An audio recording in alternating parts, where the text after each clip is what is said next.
guest today is Bruce Wendel.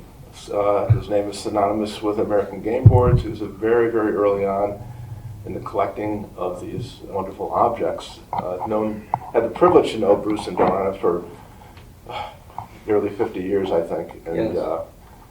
It's been wonderful. Sold you many things, and so it's been a great journey. So, what I'd love to know is why Gameboards and what got you started. What was the sort of that first thing that said, I love these things? I always loved antiques. Mm-hmm. My folks came to America after World War II from Europe. They had pretty much lost everything they had there. My mom in particular was into looking for antiques. And sometimes she'd take me along. And I became intrigued by it. I think I was, I don't know, maybe 9 or 10 years old. I enjoyed it a great deal, and I remember there was a little library. I grew up in Queens on the corner, and I used to go there a lot, and there was an old publication called Hobbies. Hobbies had literally scores of ads from antique dealers. Mm-hmm. And back then, the ads didn't even have photos, and you had to read all these columns to try to find what you were looking for. And back then, I sort of favored Art Nouveau. One weekend, I was looking at the classified ads in the Sunday New York Times, and there was a little half-inch ad from a guy named Barry Friedman. He was advertising a small Tiffany Damascene lamp. So I got in touch with him, and my parents and I drove to his apartment, and I met him for the first time, he and his wife, Audrey. And at that time, he was not a full-time antique dealer. Mm-hmm. He had been a CPA, although his mom had been an antique dealer. He really disliked being a CPA. His heart was really into antiques and Art Nouveau in particular. Anyway, long story short, I bought that first Tiffany lamp from him, and I continued to buy things from him with my dad's money. Eventually, I began working for Barry part-time. Oh, really? Wow. He quit the CPA job. His wife was a social worker at the time, so they had a steady income. He became a full-time antique dealer, and I would watch his booth. He had a booth on East 53rd Street. There was a big antique center. Yeah, sure. So I used to go there after school and watch the booth. Eventually, he became quite successful. He ended up with a nice gallery on Madison Avenue. Mm-hmm. I would work there part-time in summers, but then I got into college. He tried to dissuade me from going to college. He said, you know, you really love this stuff. It's your passion. You know, just stick with me. Eventually, maybe I'll make you a partner, mm-hmm. and you'll enjoy yourself.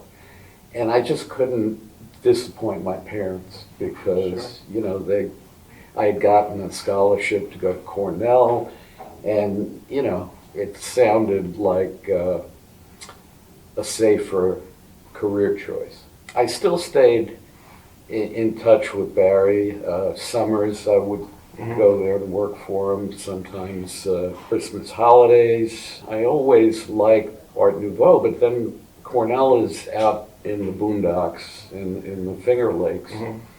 and you can't find any Art Nouveau or Deco or anything like that for 500 miles. My eyes began to notice American folk art, and I thought it was very cool. It reminded me a lot of abstract painting, but I still hadn't come across any game boards. Back then, this would have been the early 70s. If you spoke to an antique dealer in New England and said, do you have any game boards?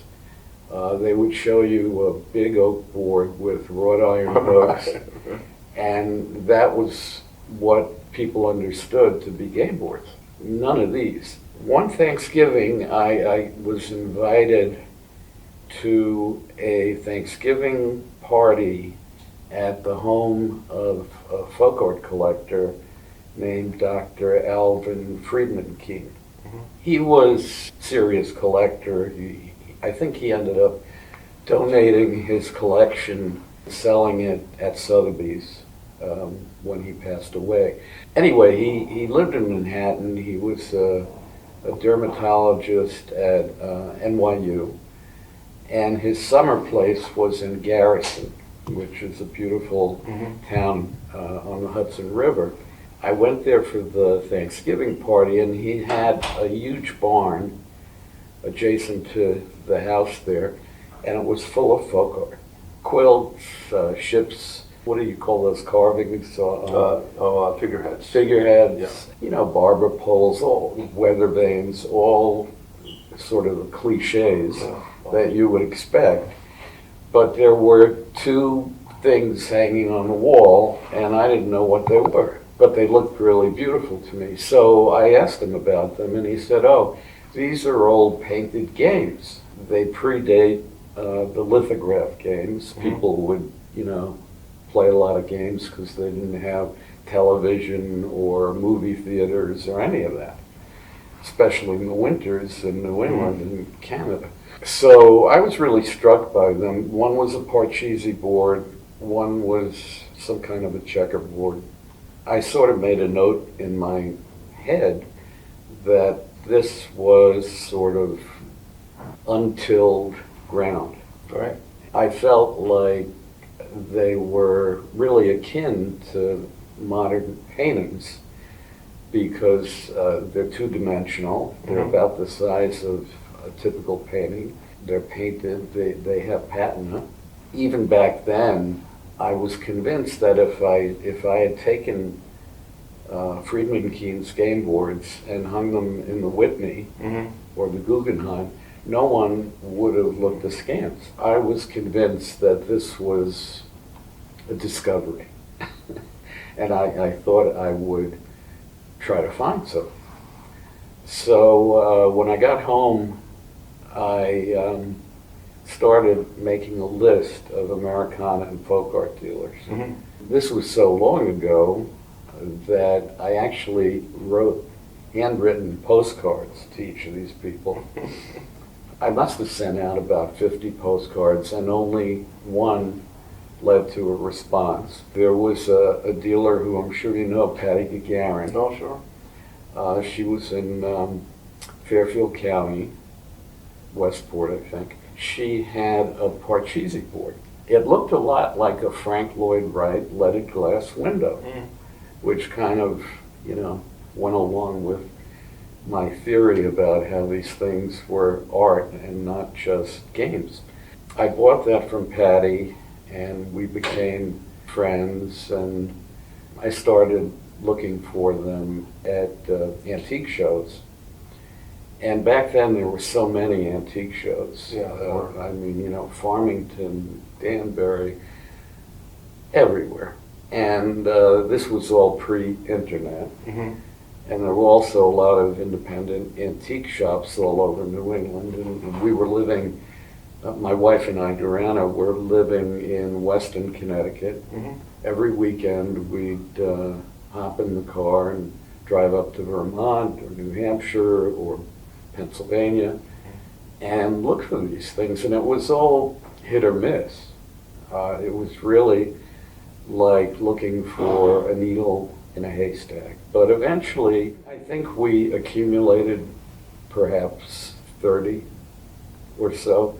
I wrote a letter to Bob Bishop, who I'd never met, and I said we had this collection of game boards and we know of other collectors, and would he be interested in mounting an exhibition at the museum? He called me up and he said, well, I think it's a great idea, but I don't have enough staff to work on it. But if you and your wife would be willing to organize it, curated was the word he used, I would be happy to put it in the museum. We knew of quite a few people in New England who had some nice game boards. Scudder Smith had some great ones, Bisnoff, Right. other people. And things were very informal back then. I happen to be an attorney. Boy, things have changed, because back then, you know, my wife and I were about 30, and people just trusted us. You know, we'd show up at their homes, and we had contacted them about loaning game boards to the shows, and they didn't really know us very well, and yet they all just handed us their game boards. Yeah.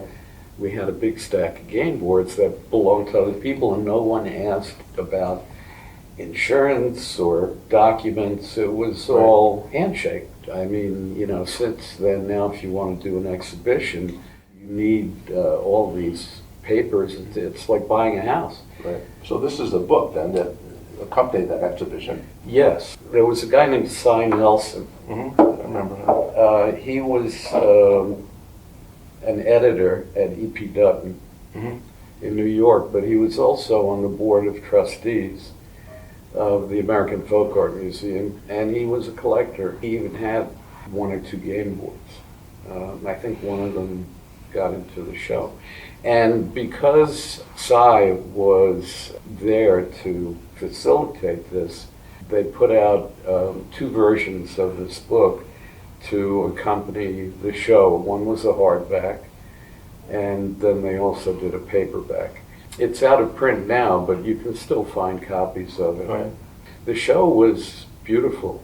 It was in that gorgeous gallery that they used to have. It was, I think, about 75 or 80 game boards. Most of them were ours. But there were a lot that were lent to the show. They publicized the show really well. It was reviewed in the Sunday New York Times by Rita Reef, and she was very complimentary. And the New York City school system started busing loads of children to see the show, and it really kind of opened a lot of people's eyes to this category. Yeah, it really did. I mean, that was such a pivotal point in collecting. And even the names you mentioned, Scudder Smith, Claude Nelson, Bisnoff, Cy Nelson, all these people are the first, sort of that first generation of recognition of this material. Yes. I mean, what I remember distinctly goes back to probably early 80s. That I predated this book. For sure, going to your house, you want me to show your game boards. I was dealing with our friend Jerry at the time, and you guys were friends. You were saying things to me like, well, this is like a Cornell. And I said, well, who was Cornell? And you were so ahead of the curve with this relationship with this material to abstraction, geometric abstraction in particular, wall sculptures like Cornell. And that stuck with me, you know, because in that little interaction back then we had of that, it was a great lesson to me how this material transcends this category, which is rare. And you're correct, it would hold up if you stuck it in the Whitney Museum, you know, as sort of a joke, right. To see what would happen, and you'd find people gravitating towards it, because it is remarkable material. And having represented contemporary artists, I can tell you, now they use these things as springboards for a lot of their art. But the thing that I remember distinctly when I first got interested in game boards is you couldn't find them. Right. It was really luck. And they were typically $20 to $300. That was sort of the range. Right. And Scudder had this unbelievable game board. It's in this book. When Duran and I went over to his home, he could tell that I was, you know, crazy about it. And he told me he had picked it up at a tag sale years beforehand for $5. Yeah. And, you know, it's just absurd. Yeah, it is absurd. The thing about this collection is it's vast. And I'm very cognizant of the years it took to find this. 45 years. And to put it together. Yeah. and the opportunity you're handing people, that for you to put 1/10 of this together today could take you 10 years. 10 years and a big checkbook. And a big checkbook, right? So this is a great learning experience as well as an opportunity for collectors to see this, but to look at it in a different light. Don't look at it like a game board, look at it like a work of art, because it is a painting. They are paintings. One of the other things I thought about at the time was the reason I actually wrote to Bob Bishop was that they were holding a quilt show. It occurred to me that these were sort of akin to quilts. They were two-dimensional, graphic, but they were closer to paintings than quilts because, a textile has a different surface. If you collect quilts, you end up with a stack of folded quilts because no one can display more than, 6 or 8 maybe if you've got Always been the problem. Right, Yeah. right. And so... And the care, of course, of them. Right. These are a little bit like that, only they're better because they're actual paintings. The paint has wonderful patina. Mm-hmm.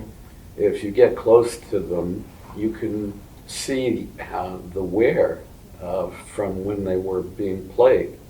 So that's one of the arguments I made to Bob Bishop. I said, these are sort of like what you're showing now, but there are advantages Mm-hmm. to collecting game boards from a practical standpoint. In our home in Weston, I think we had over 300 on display. You could never do that with quilts. No. The other thing about, you sort of stuck your flagpole in the ground of your game board couple. That being said, it was one of those rare opportunities in the marketplace where dealers and collectors would offer them to you first, and they never actually hit the market. That's true. That took a lot of time. Yeah, I know. I called you and offered you Yeah. and sold you some of the best boards Right. I ever had. Some are coming up. We have another group coming up in October. But that idea that in some cases, what we see today are things that have come through Sotheby's, some through Christie's or other auction houses, and are back in and out of the marketplace. Some of these never saw the light of day. They were Right. one of the best boards I ever had, which I got from a contemporary art dealer on Long Island, which was that tabletop with you bought from me right away, and was never been on the market per se. And many of these are just that. Well, the other thing that's interesting is after the show, I spent literally decades tracking down some of the game boards that had been lent to the show that were not for sale. Most of these just went home to the other lenders. For example, I've got a couple from Claude Bisnoff that, I literally had to wait for them to pass away Yep. to be able to acquire them. Yep. We have one over here which we'll show later, which came out of the Bisnoff sale. And I know that board because I helped Claude and Alvin sell a lot of their collection. Yes. Except for that. Of all the things and all the expensive things I sold for them, it was that board that Claude was particularly fond of and would not let that go, as well as her watercolor theorems. Right. But then of course when they passed, it did come to sale. So so it's all these stories that I also grew up in the business. But anyway, it's been great interviewing you, and we look forward to a successful sale and many more healthy years for you and your family. Thank as you well. very much. I appreciate you trusting us with the boards. It's my pleasure, and it's been great knowing you all these years. Oh yeah, we have a lot of good memories. A lot of good memories.